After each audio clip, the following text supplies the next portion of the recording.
Welcome to Spiritual Truths with your host, Kerry-Marie. Today, I'm very excited to have with me Janet Xuccoa. Janet is a financial specialist. She's an author, as well as a very inspiring lady. Janet's here to talk about a really important subject and exciting. She's here to talk to you about your finances and your spirituality. If you like this podcast, please like it and subscribe and turn on notifications so you know when a next podcast is coming available. Blessings and love, Kerry-Marie.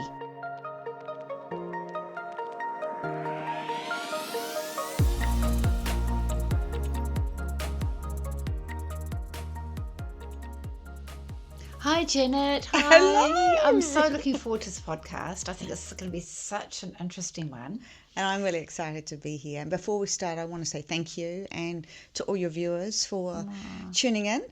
I think it's amazing what you're doing. Like you're sharing good information. So well done, you. Oh, that's what I want to do. So today we're going to talk about big question, money. So it's going to be about you, your money, and your finances. So it's and your spirituality.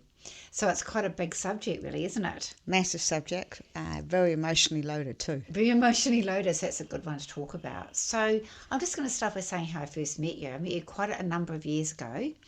Was? I think I did, it was about 2017.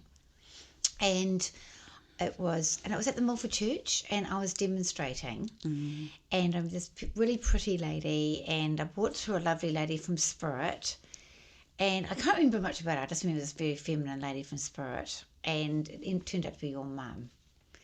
And then afterwards you came and introduced yourself to me, and we had a good chat. And then I talked to you about doing my first show, which is Bridging the Two Worlds. And you said, I'm going to help you with that, because you're putting on an event, a ladies' event. Do you remember that? I do. That was the Vibe event. The Vibe event. And it was, I remember seeing lots of... I think about that lady, that Loomis Glows. What's her name?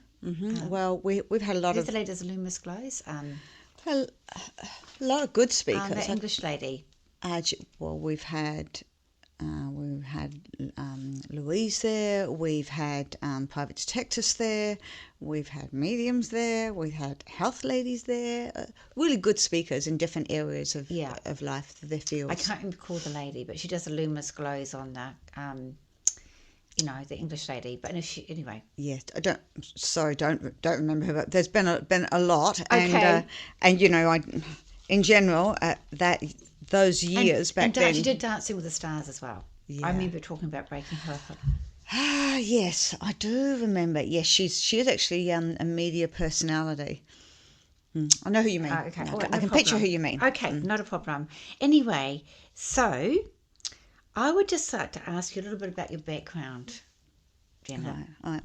Well, probably the first thing you want to know is qualifications, because when we're talking about money, we should always really follow the principle of do you know the person, do you like the person, and do you trust the person? Yeah, because you can't trust your gut instinct when it comes down to money.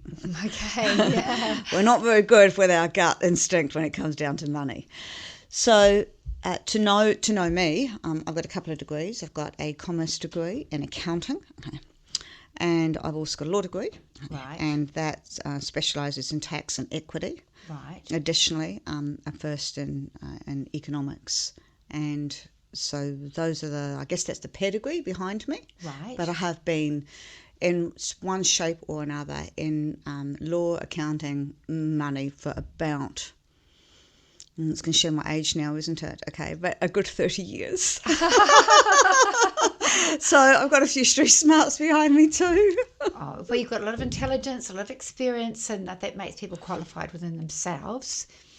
And so it's interesting that you're an accountant and a lawyer, because that's quite an all-round. That's the one thing that impressed me about you, to have that, not just an accountant but your law as well. Yeah. But that's amazing. Well, I'm not carrying practicing certificates in either of those areas, because I don't need to do that. Yeah. But I do understand numbers, and I understand the law in my arena. Yeah. So, and I understand enough law in other arenas to say, hey, you need a specialist in this area. Right. Okay. All right. So one thing I do know about you, that you're a spiritual lady, but I really know that you've got this passion for money and finances. So where do you think this passion came from? I think it comes from wanting to help myself first off, and then wanting to help other people. Because if you can gain some education in respect of money, then you become empowered. Yes. And when you become empowered, you can make some smart choices which help yourself. And once you help yourself, you're able to help others. So if you build, for me, if I can share my knowledge, and in a way it's a way of playing it forward, isn't it, to help other people. If I can share my knowledge and help build somebody, then I'm playing it forward, because a strong financial individual is a contributing member to society, and we all rise then. Absolutely. Yeah, I really can connect with that. Yeah. And the other thing that's just really interesting, one of the first things you said to me, you came to see me, and you said, Kerry-Marie, I'm a capitalist. I still remember that. I'm a capitalist. And I was thinking, well, maybe she is, but I see her as a capitalist with a really big heart. And because I found out what you do and discovered more about you, and I learnt more about you, and you're involved with children, and you're involved with children, what's called the Angel Light Charity, to help children with breakfasts and stuff. So that's someone with a really big heart. So can you tell me a little bit about that? Sure. So I am a capitalist, but I'm a social capitalist. And so what I mean by that is you've got, in the first instance, to make money, to look after yourself. You've got to be able to put a roof over your head and food on the table. And you've got to look after your immediate family, because that's, if you have them, you've got a responsibility to them. And then once you've taken care of that base, you can take care of other people. It's not really any different than, I love the Air New Zealand video, and they say, say, if something happens and an oxygen mask falls from the ceiling, you put that on first, and then you help others. There's no point in trying to flounder around and help everybody else if you're not safe yourself. So that's what I mean by social capitalist. I love social capitalist. Yeah, it's a great name. It's a great. And how we came to really help the children is, I had heard of a woman that was trying to help children put breakfast on the table in schools. I think she had 5 schools at the time. And the Weet-Bix people, the sanitarian people, had pulled back from helping, and they couldn't do that anymore. And we all waited for people to step forward, but that just didn't happen. So we did a little snippet for them, but I thought that really wasn't enough. I thought that all schools in New Zealand should have breakfast there for children that don't have breakfast at home. And so we went on a bit of a drive, and we got some really instrumental people in New Zealand, and the end result is you started to get breakfast in schools, in Decile 1 schools, and I felt pretty happy about that. That's huge. That is fantastic. I just played a small part, but you're still part of something that was pretty someone amazing. Had to start. Yeah, exactly. Everybody has to start from somewhere. Someone has to start, right? So somebody had to step forward. That was actually wonderful. And the other time that I met you, which is quite interesting at the time, I think our children were sort of like newly married and trying to make it out in life, as children are. And John and I talked to me about property school, and that's something that sort of interests my husband and I. And I just thought, this is so much. You've got so much knowledge here about all different why it's so good to invest in your own home, why it's good to get rental investments.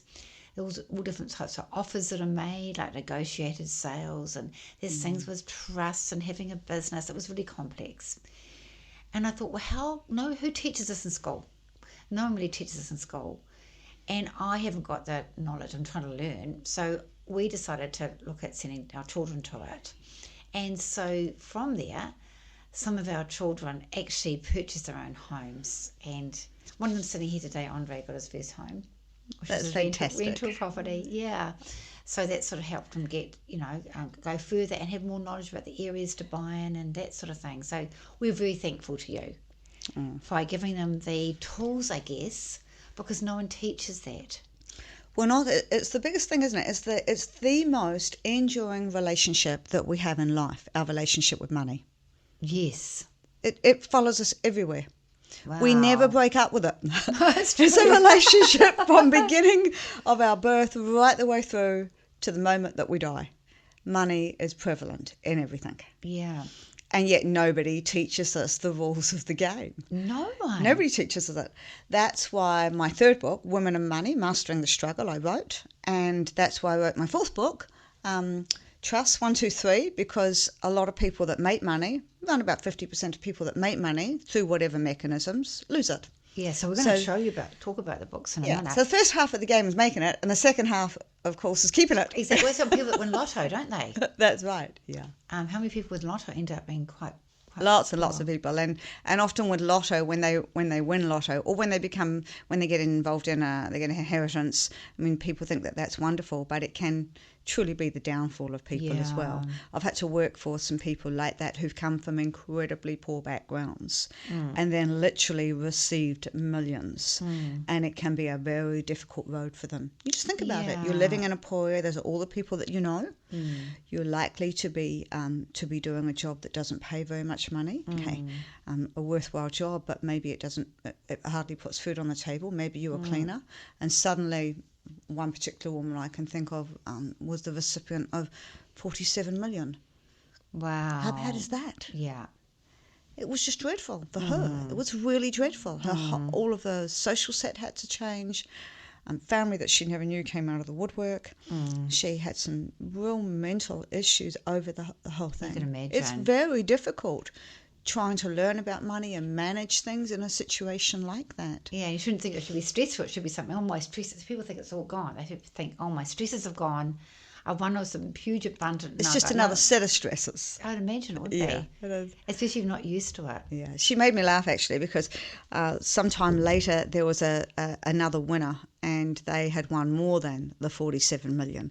And she rang me and she said, I hope you're going to help them because they've got much, much bigger headaches than what I've got. How cute. And I thought that was about right. That was how she viewed it. You wouldn't think it would create a headache, would you? That's how she viewed her relationship with money. It's interesting too, because it's something I want to get onto, a bit about a touchy subject, I guess. And so people can see money as a dirty thing. Absolutely. And they think it's a good thing or it's a bad thing, or if someone is quite spiritual or religious, they can see it as a good thing. They can see that it can be a bad thing. So can you talk about that? Because people can see money as a dirty thing. They don't talk about it. Yeah, sure. I love to talk about that subject. So money is completely neutral. It's not good or bad. It's not hard or soft. It's not fast or slow. It's actually nothing. It's completely, utterly neutral. Right. It's the vibration, the thoughts, the feelings that we attribute to it that creates the energy field around money. I love that. When you think about it, when you get money honestly and you put it to good use, you feel good about money. Yes. When you get money in a dishonest way and you use it unwisely, you don't feel very good about it. It's true. Yeah. So that's about the way we think and use the money that creates the energy, which creates the vibration. And from a spiritual perspective, it's important to, as you've said numerous times, to create very clear messages to spirit of what you want and what you need. Yes. So you're creating very clear vibrations. Yes. Or pristine vibrations, I think about it. Where our beliefs come about money is race, culture, value systems, experiences in family, and not necessarily all of those things aren't necessarily attributed to you personally. You don't grow up and you think at 5 years old or 10 years old, well, this is how I think about money. Your beliefs are by osmosis, by the people that that you surround yourself with, the families you're brought up in, the education you're exposed to. And then we roll through life like this and we never actually examine our monetary beliefs. And that's the first thing I say in my book is you need to examine your monetary beliefs and your values and see whether they suit you. So this book here, this book? That book? Yeah. So you got Woman and Money. Mastering the Struggle. Yeah. And often those beliefs don't suit us. They're not even our beliefs. We don't even believe them. We just took them on. They were somebody else's belief. Or if they are beliefs that we sort of hold true to, we have to examine whether they work today, because what worked for our grandparents and our parents often won't work for us when it comes down to money. That's interesting. So is that Woman and Money what you're talking about? It is. That's Women and Money, and it's in one of the first chapters. So would it be for men as well? Yes, well, that's actually the next book. Right, okay, I see. That is the next book. Because a lot of the lessons in the book Women for Money, I wrote for my gender when I wrote that. Right. And I wrote that because women are actually frequently better money managers than men. Right, yes. And in fact, you even see that in all the wealth creation houses. Oh, wow. And that's because women believe in quantitative decisions around money. They're like steady eddies, slow and steady. Yes. And then what is the return, and what will the return do for me and my children? Right. Men are quite different. They're often they're quantitative, like, well, what's the market doing? Can I beat that return? I see. So it's a competitive. Absolutely. And so we think differently about money. Right. And we've also been brought up with different views about money. Nice girls don't talk about money. Exactly. You're only going out with me for my money. You want to divorce me and take all my money. You haven't done anything for the money that we've got. Okay. Those are all very strong messages that get sent to women. Young women and then older women we grow up with all our lives. So I wanted to explore all of those myths, and I wanted to explore how we got to that point. Do bear in mind that women were chattels. We weren't even allowed to own property of our own. No. Which is how trusts really came about. One of the reasons why trusts came into fruition. And so I wanted to go over those things to explain to people that if you're in a situation which is not of your liking and possibly not of your making, that's just fine. Take stock, do some thinking about it. Look back, don't stare, draw a double line under it, and then work out where you're going. Because that's what money is about. And that's one of our first rules. Made me feel emotional when you're talking about that. It's very emotional. Yeah, made me feel, and I think I hear the word stuck. Absolutely. And that's true. People do get stuck, so they need to follow just some simple rules. Oh, what are they? Really simple rules. So the first rule is to examine your beliefs, because as you say, we are primed with beliefs and views about money. If you've got any money, you've taken it off of somebody else. If you've got any money, you're not close to spirituality or to God. Yes, that's it. Tell us. Can we expand on that loaded one? Yeah. Because this podcast is virtual truth, and a lot of my audience is virtual, so that's a really loaded one. It is. Can we just explore that a bit further? Absolutely. So again, it goes back to your comments before. Money is neutral. Okay, it's how you use it. It's what you do with it. I don't believe that there was anywhere in the Bible which said that money was a bad thing. The love of money is a different story. So I've said at the very beginning of this podcast that I am a social capitalist. I do believe in making money, but I also believe in using what small amount of power I have for the better of humankind. It's interesting though, in the Bible there's a story about money. There is. And a story about the person that had the penny and the person that had all the money that wasted it, isn't there? Absolutely. And so again, that goes back to the use of money. It's the use of money. Yeah, money itself is not a bad thing. And so people will often confuse that, and that's why they say things like, well, if I've got money, then I'm not going to be close to God. Yes. I do believe that probably one of our wealthiest organisations in the world would be a particular church. So I don't think they subscribe to that belief, but they often use their money in really good ways. Yes. For the better of humankind. Yes. Yeah. Okay. So that's a really good answer, actually. I love that.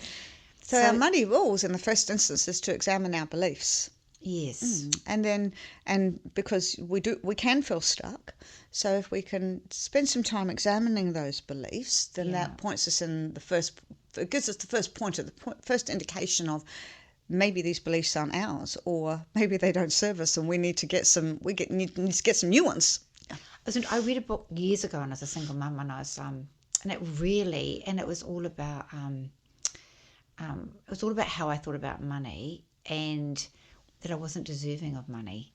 So what can happen is that you can actually sabotage it. In a way, you can sabotage your financial situation. So you get, I've seen people I know, and money burns a hole in their pocket, and as soon as any money comes their way, it's gone. That's right. Almost gone the next. I know people in my life like that. They can't help themselves. So that's why you have to follow the next couple of rules. First rule, money beliefs, examining them. Second rule is review of the nation. So even governments review our coffers. Right, yeah. So you've got to work out, where are you right now? What are the problems right now? Right. How are we going to deal with the problems right now? Right. Next rule is to set a plan. So, how do you get around?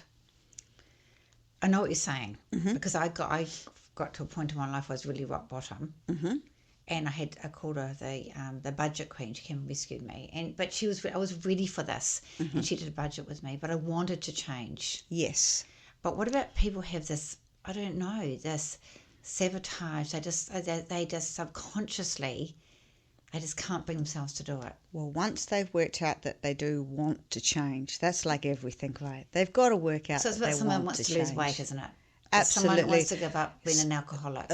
Or smoking, or drugs, Right. or wants to get fit, or any of those things. They've got to want to. So that's the first thing, isn't it? They Yeah. actually have to want to change. Absolutely. Or they want to address their financial situation. And maybe not until they've hit rock bottom. absolutely. They're rock bottom. Yeah, and maybe I can think of a particular problem that I had, and I remember somebody asking me if I wanted to change, and I said to that person at the time, no, of course not. I love doing what I do. Right. But it's going to kill me. Right, okay. And they were like, right. And she actually said something quite interesting to me at the time. She said to me, well, I'll tell you what, how about we try it my way, and we'll just try it my way for 6 months, and if I'm wrong, we can go back to your way. Oh, that's a good thing to say. And I thought, yeah, fair enough. I'll give that a bit of a shot. And it worked. And it absolutely worked. And there was no way I'd ever go back to it. I'd ever go back to my way. So would you suggest that people that want to change, don't know how to, they could maybe give it a go? Give it a go. Okay, so let's go through your rules again. Yeah. So examine the money beliefs and review the nation with somebody. With the nation. So yeah, as in your finances. Right, okay. And set some rules in place. So the first rule, for example, as you say, some money can burn through people's pockets. Yeah. So I always tell people to set up their bank accounts in an appropriate way. And that's not a million bank accounts and all sorts of different rules all over the bank accounts. But there's a really good chapter in that book on how you actually manage money. Yeah. Money goes into one bank account and it goes out to different sub-accounts for your bills, for discretionary spending, and for savings. It's really important that you pay yourself. Yes. Janet Xuccoa gets paid before anybody else. I work really hard every month for my money, and money goes into my account every month. You might need it for a rainy day. Yes. So it's really important to pay yourself first. Then I have an account where I do have FPOS on it, and that's my discretionary spending. Yes. And then I have an account for where all my bills go, and there's no FPOS on that. Right. So I only have a certain amount of money. Right. I go to the money machine every week and I draw out a certain amount of money, and I can tell you that right now there's $22.50 in my wallet because I just bought a cup of coffee this morning. Right, okay. Now I know that lasts me. That has to last me until I go to the money machine next time. No FPOS card, that has to last me. So I'm very conscious. So you won't use your FPOS machine? I try really hard not to use FPOS or credit card. I remember you telling us this at this event, absolutely. at the Vibe event. It's a great rule. To me, you said, put your FPOS machine in the freezer. Absolutely, yeah. Put all your cards on ice. Literally, put them in a plastic bag. Throw it in the freezer and ice them up. Because for people where money just burns through their pockets, like you said, they've at least got to defrost the bag to get access to the credit cards. Right. It gives them a moment to think about things. Yeah. Also, for people that have trouble in that regard, I always give them a little notebook, and I do this when people come into large amounts of money, and I say to them, I want you to write down the date, the shop, what you saw, and how much it is. Don't buy it, just do that. And then after 3 months, they give me the book and I say, okay, so you spent 50 grand or 100 grand or whatever they've spent, okay, in their little book. I say, now I'm going to give you that money, you can go and spend it. And 9 times out of 10, they say to me, I don't want all that stuff. Wow. They just wanted it for the moment. Oh, I see. Because it's that retail therapy, isn't Absolutely. But 3 months later, the moment's gone and they don't want to spend the money. They'd sooner have the money in the bank. Or they'd sooner have the money working for them because they've had 3 months in which to build up their knowledge. So that's another money rule, is you've really got to build up your knowledge. You've got to read about money and read about smart ways of managing things. And then, of course, you want to put in a plan, because when we get in a car and we've got to drive somewhere, like I had to drive to you this morning, I plug it into my GPS, and it's like, how do I get here?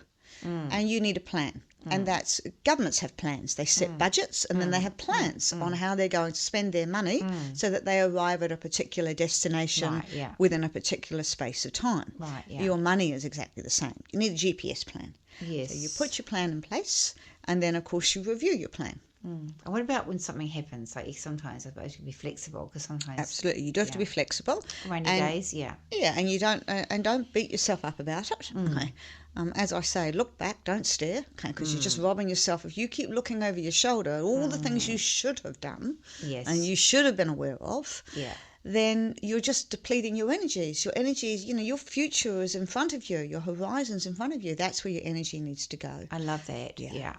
So, and we would look. You, me, every one of us that walks this planet has done something silly when it comes down to money in our lifetime. Yes.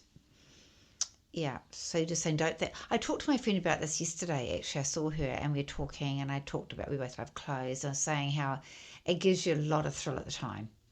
Gives you a lot of like feel good factor, but it loses its value after a while. It means nothing. Yeah, but the good feel factor will often be in helping others. So our last two money rules is to build a team of people around you, some really good people around you, and in that regard, don't just rely on a website. Okay, anybody can put a website up. It's the whole know somebody, like somebody, trust somebody. So know KLT, know them. So make sure they're verifiable. Can you go and see them? And talk about especially in New Zealand. About your finances. I'm talking about team people that you want to surround yourself with. And can you actually go and see them? Do you like them? Are they talking the same sort of language as you? And do you trust them? And we are actually quite good as humans, because bear in mind we came from all four paws from an evolution perspective. So our radar of good and bad in humans is actually quite strong. But when we are trusting people, we want to make sure that they're bona fide. So ask around. New Zealand's a really small town. Does anybody know them? What other work have they done? How many clients do they have? What are their qualifications? And this could be people overseas watching this podcast as well. Absolutely. And it always amazes me how many people lose money to people that they've never met before, because they actually think they're bona fide. Like bona fide people, you can like we are. You know me. You can sit and talk to me. Okay? I can trust you. Yeah. You can trust me, right? And often when people lose money through computer scams and that sort of, or even through physical scams with people, it's because a lot of the due diligence work hasn't been done. Yeah. So due diligence is so important, isn't it? So really if you're going to go and see a money advisor or someone to get trust advice or any financial advice, make sure they've been around a long time. What organisation are they affiliated with? Who are they working for? Are there other people around? Because bona fide organisations don't just have websites. Right, okay. Big organisations, you can walk into their offices. You can actually, see the people that you're about to hand over your financial future to. Yes, that's really important. So that would be important for someone who did come into a lot of money, like a lotto or an inheritance. So it would be important, wouldn't it? And a lot of the time when people win lotto, they are given, they're recommended to go to advisors. Oh, that's good. So at the moment too, also like in New Zealand, it's been quite difficult financially. There's been a bit of a recession and absolutely, yes. Yeah. Well, like I remember when we're heading into COVID. Well, COVID had just hit our shores, and somebody said to me, it'll be over, within 6 months we'll all be back to normal. Yeah. And I looked and I said, you don't understand. This is a 5-year plan now. I'm like, 5 years? You must be wrong on that. I said, no, I'm not. No, we're going to have 18 months getting to grips with things, and that's going to be hard for some people. Then there's going to be a couple of years where we're trying to climb out of things, and that's going to be a bit harder for people. And then we're going to have a bit of a recession, and that's going to be really tough. Then you're going to see some pain. And I'm like, no, that won't happen. I think we're seeing some of the pain now, aren't we? Absolutely. We are in pain now. Thankfully, our central bank, the Reserve Bank, have come to the party. Yes. They've already dropped the rate. at the OCR, and then we've got November. We're all pitching for another 50 points down. I'd quite like 75 myself. That would be great, because the next time that they get a crack at that will be in February after November. So there's a long wait. But look, nobody's got a crystal ball. Anybody apart from me. Apart from you. I must talk to you after the show. No, and if anybody in regards to money gives you an absolute certainty and this is how it's going to be, you need to really be listening hard, because nobody has got certainty when it comes down to the markets. So what would you suggest to somebody at the moment? Because people are struggling to find out how would you suggest, would you give any advice to people that are struggling with finances? They've really got to look at every single line, every single spend. Yeah. And people will often tell you that they do, and then you ask to see their bank statements, and you say, well, what was this money for? Right, okay. Often as humans, we fritter anywhere between, I don't know, maybe 5 and 20% away. Right, yeah. I'm talking seriously tight. If I'm tight for money, I'm not paying $5.50 or $6.50 or whatever it is for a cup of coffee. Yeah, I've been through those times. Yeah, it's not absolutely. nice. We don't like it. Yeah, it's not. It's about being on a diet, isn't it? If you're on a diet, it's like deprivation. So you've got to go through a bit of deprivation, and it's pretty tough. But it's actually, because one thing with my friend, and I was a single mum at the time, and she just did it manually for me, and it was really harsh. And I knew exactly how I had to go to, nothing wrong with Pack and Save at that time. I was always went to Pack and Save. And I had a really strong budget, but honestly, I got myself back on my feet in a really good position, and I really felt it, and it was really tough, but I did it. Yeah, and I had to, and I'm pleased that I did it. I'm really pleased. It's a bit like going to the gym and working out. Absolutely. So that's given you some financial resilience. Yes, it has. Absolutely. Yeah. And thankfully, you met your friend at that time, and she stepped in and she helped you a bit. And she just came at the right time. And I was prepared to listen to her. Absolutely. Well, I can remember I had a hard time when I was about 30, and I had a good friend at the time as well. And she said to me, well, there's no point in sitting here worrying about it. Okay, let's go on holiday. Really? Which was a ridiculous thing to do, right? Why would you go on holiday when you've got all that going on in your life? I took myself off for 2 weeks to the Gold Coast. I sat in an apartment, and this taught me one of the other rules that I actually follow myself every week, and that is conscious critical thinking. And so I spend an hour every week consciously, critically examining areas of my life, including spirituality, my relationship with spirit. So can you expand on that then? Sure. So we often live very, very busy lives, and we work on automatic pilot, and we think, we've got a bit of a problem there, we'll do this. We've got a problem there, we'll do that. So we don't really give special time where we're just quiet. Last week I went for a walk in Cornwall Park, and it took me about an hour and a half actually, and then when I finished the walk and finished the thinking, there was no music in my ears. There was nothing like that, nothing on my phone. It was just literally walking and being still. And I sat under a tree and I wrote out some things of what had to happen in the next few months for me. For you, was that to do with? So it could be spiritually, it can be spiritually, financial, or family, or anything. It can be, although I do follow a quadrant. Stephen Covey, highly successful principles of people. So I do follow a quadrant. So I look at family and friends and money, spirituality, health, physically and mentally. Yeah. So I work in those quadrants, and I say, well, this is where I am now, and this is where I'd like to be. And then I put in a little plan as to where I'm going to be. So back to the Gold Coast. So I've clearly got a money problem, and I come home and I think, right, I've had 2 weeks, and now I'm going to be able to deal with this. And so one of the things that I did is I went and saw the banker. Right, good on you. And I stepped up to the plate and I said, this isn't my problem, this is somebody else's problem, but I'm going to have to wear it. Right, so okay. I am willing to wear it, and I want you to help me, because if you help me, then the damage will be less than if you don't. Good on you. And they were like, what are you going to do? And so I explained the plan, and I said, it's going to take me about 2 years to get out of it. But if I get out of it, you don't make any loss, and I'll come out neutral. And he was like, okay, we'll see. So it's quite quantitative. It would very much so. Okay, we'll see. And it was 2 years, and at the end of 2 years, I actually came out with $84,000 in the bank account, as opposed to a loss, which would have been about $400,000 at the time. Wow, darn, that's amazing. Yeah. So I was lucky. I got given the time.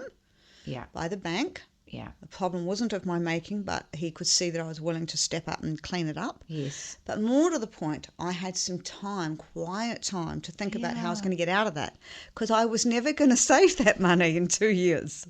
Wow. So that's a really good advice for people if anybody's Absolutely. struggling. And what about people that are in businesses? Because businesses are struggling at the moment. Oh, businesses have gone to the wall, haven't they, in New Zealand? I think we've had about 84,000 people leave year to date. In New Zealand for other shores, although it's not always, overseas is not always greener pastures, but they have left New Zealand. A lot of businesses have closed. We've had some real trouble. Again, I would just say to people, and I was dealing with a client this week on that basis, reach out to your team people, reach out to people around you, find people that will help you. Don't just sit and suffer in silence, because it's not going to go away. Right, I like that. Yeah. There's always someone that will help you, isn't there? Generally, I've found that in my life. Marianne Williamson said that in her book, Course in Miracles. Yeah. She said, someone always will come and help you. It may not be the people you expect. Absolutely. But someone will come along. And it's important to ask. You will teach that spiritually. So when I need something, I sit on a favourite chair at home and I tune into Spirit and I say to Spirit, I need some help. This is my problem. Could you send the answer? If that's either now or with a person, please send help to me. So it's like a prayer. Someone could pray. Absolutely. And if someone's not spiritual, they could just write it down and... You can write it down. Write it down and just... Write down what the problem is and then who might help them. Who might help them. And then go actively seek that person. Yeah, there's always an answer. There's always somebody. Well, there is if you're willing to do the work.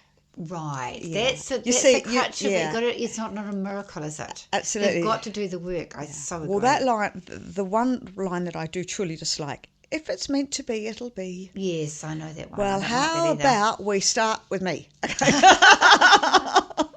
We actually have to do something. Okay. The money and the bills the money's not going to just magically appear. The bills aren't going to disappear. Prince Charming isn't going to walk through the door if you're just sitting on the couch. I don't know how many people I say that to. You actually do have to go and do something. They come and see me, they want a magic wand. It happens to me all the time, but they don't want to hear that. Yeah. What are you going to do about it? Yeah. Well, that's self-responsibility. It is a responsibility. Yeah. So I'm just going to... So we talked about this book here, which is Woman and Money. And now we're going to talk about... because... yes, that's the latest book. Yeah, it's your latest book. Because I'm just going to put my glasses on. You gave me a lovely business card here. So you've got a new job recently. So, Janet, you're the Janet Xuccoa. You're the Managing Director of New Zealand Family Trust Services Limited. So what do you do for that? So that is New Zealand's trustee of choice. So we did touch on this just a little bit before. Yeah. A lot of people make money and a lot of people lose it. And so that is the latest book. That's Trust 123, and that's about putting money into a trust. You can still use the money. The trustees can still use the money to buy homes and other assets, to make distributions to beneficiaries to help them with whatever their pursuits are. But you need to protect the money. So you protect those from creditors and from relationship claims. Via a trust, although a trust itself, and when it comes down to relationship claims, isn't the be-all and end-all. You do need a property relationship agreement around that. Yes. But Trust 123 will help people protect the money that they have made, the wealth. It helps you grow your wealth. Okay. And we use a lot of trusts in New Zealand for that. I have recently taken that appointment up in July, and it is now my company. So... New Zealand Family Trust Services. I'm very excited about that. It is now my company. Oh, how exciting. Yes, I am excited about that. It's a large trustee company and we act as trustee for many trusts. I believe in a holistic relationship. So whilst I'm the independent trustee of hundreds of trusts, we are working with accountants and lawyers to... because as I say, it's holistic, it's integrated. People need advisors around them. Those are people on your team when you're dealing with money, and we want to get the very best for our clients, so we all have to work together. Oh, fantastic. I love the holistic approach. That's really wonderful. And also with laws, and I find that really confusing and complicated. So the trust laws are always changing, aren't they? But trust laws change, yes, they did. So we've got the Trust Act 2019, although it didn't actually come into onto the statute books until January 2021. Yeah. And really, the Trust Act, it was a major rewrite of law. I've been 50 years overdue, I might add. But the law that we were practicing as trustees was in the common law a lot of the time. But that can be very confusing. And so the Trust Act brought all those strains together and put it in a nice piece of legislation that we can all refer to, which does not mean that it's less confusing. Yeah. But at least it's confusingly clear. Confusingly clear. I love that. So you probably, once again, you've got to do your research, find out someone that can look after you. And so how do people get hold of you? Absolutely. Just through your... They can just literally Google Janet Xuccoa. And so you can help just anybody?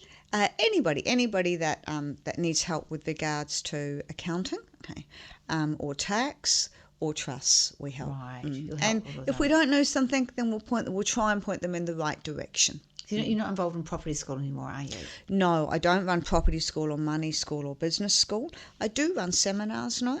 You do? I do run seminars. Our next we've got an advisor event a couple of weeks' time actually, but that's for accountants and lawyers. We will have a client event where often we find people who aren't clients come along and then they become clients, which I find interesting, and that will run in February. So you also put on women's events too, don't you?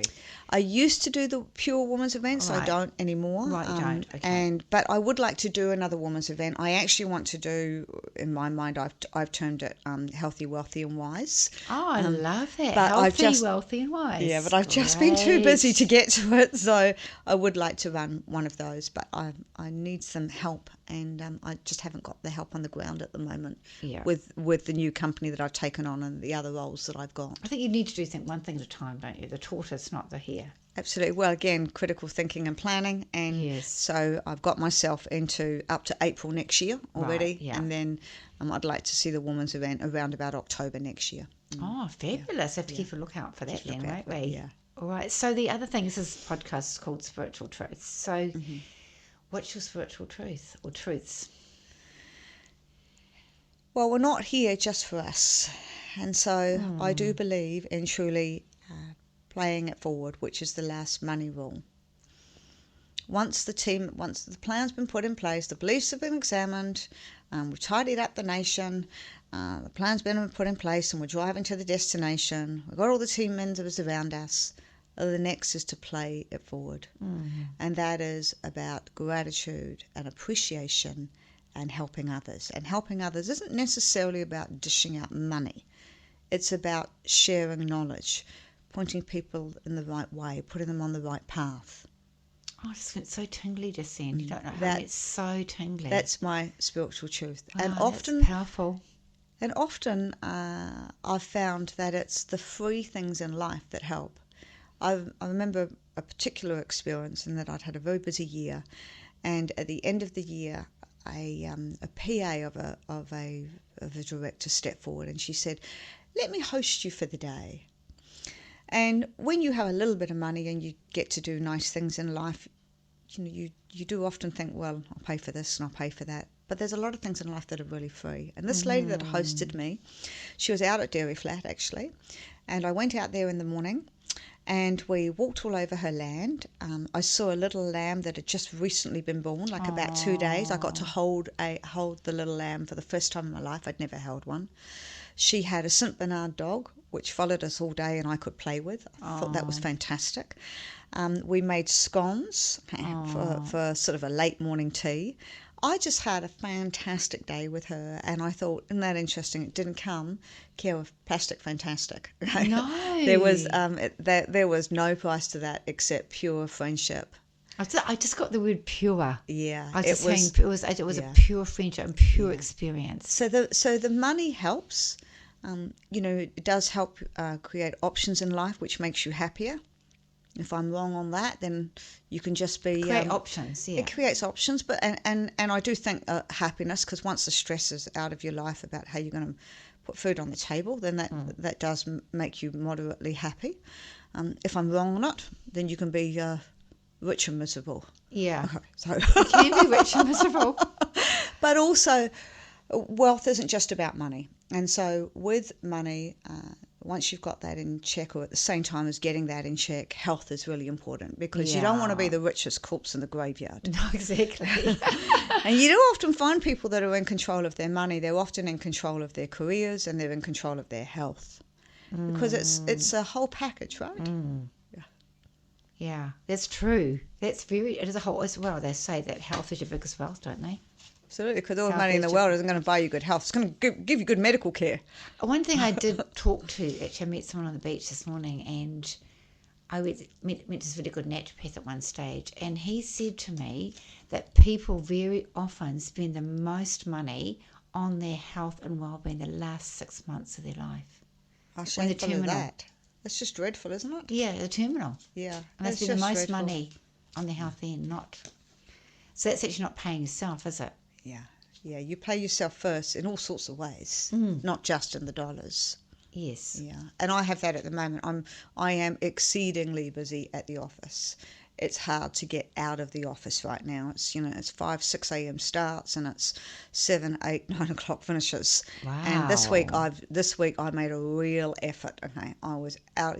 Yes, I was in the office very early, but I was out of the office by 6 o'clock, and either running or in the gym or in a Zumba class or walking. But I did something got a lot of night. energy, so I'm very energetic. Yeah, I can't afford not to be right now. I got to be energetic in my life right now. But exercise does give you energy too. Exercise really does give you energy. energy. And it helps you sleep better. Yes, it does. Yeah. So I've just pulled a card for you. Oh. Out of my what did I get? They're called Messages from Spirit cards. And what did I get? I used to give people angel cards, and there was inspirational cards and that sort of thing, and no one sort of had something from Spirit, so I just heard Spirit talking to me, and I sort of channeled them and started writing them, and it made my PA cry when I sent some to her, because I doubted them, and I thought, no, they're touching people's hearts. So I don't know what I pulled. Okay. Oh, this is incredible. This is really interesting. There's no. You saw me shuffle the cards. Yes, I did. Okay. Number 4, which is 4 is very black and white. 4 is very logical. It's about the basics, about finances, it's about money, it's about logic, all that sort of thing. And I feel this was from your mum. Oh. I can see you all by yourself, searching for something. Is there anything else? Let go of self-doubt and reach for the stars, even when you want to scream and shout. Know that I truly care, and I often whisper in your ear. So I just thought that was, she's with you a lot. I just feel that she wants to share that, and I think that she's very extremely proud of you. But I think she can see how busy you are as well. You want sometimes, is there anything else? Let go of self-doubt at the moment, because you've got so much going on. And I feel that she's a really positive person. I also feel she's a very generous person. I feel that she used to skite about you. If you understand that. Yeah. And I really feel that she's cheering you along. I'm doing the best I can. Yeah. And I think that she can see that sometimes, I think she just wants to let you know, actually, because, that feeling of, even with the finances, you can feel like you're all by yourself. But she's telling you whatever feeling you have in life, or anybody has in life, that she surrounds you. And what I did hear her say just then is keep talking to her. And she does listen. I do. I talk to her quite a lot. Wow. She said, keep talking to me. And I do. I've often thought my life would be much poorer without Spirit and God in it. And I'm very thankful I found them early on in my life. When did you find it? I was about 14 at the time. Yeah. And I remember I'd have dreams, and then things would come true, or I'd just know stuff, and I'm like, how did that happen? And then I met a lady who belonged to the church, and she explained some things to me, and I didn't need to be scared of it. And then I learned how to use it. Oh, fantastic! And frequently I will use it when I'm trying to talk to somebody and they're not getting me. I'm not getting my message across. I often say, Spirit, can you help me with the right words to reach this person? And it works. It works. I love that. Yeah. So and as I Yeah. said before, when I'm looking for some help on something, and I'll sit down quietly and say, Spirit, can you help me? Either give me the answer or introduce me to the person that might help me. Please help me. I need this help now. But I'm very clear on that. Right. And I'm willing to do what I have to do to get to the answer. That's extremely good advice. Yeah, so I just want to thank you so much, because you're such a busy lady. You've got a lot on your plate at the moment. You've taken this time to come and see me and help people. And so blessings and love, darling. And I'll see you again. Oh, thank you for having me, You're Kerry-Marie. welcome. Thank You're you. welcome. Okay.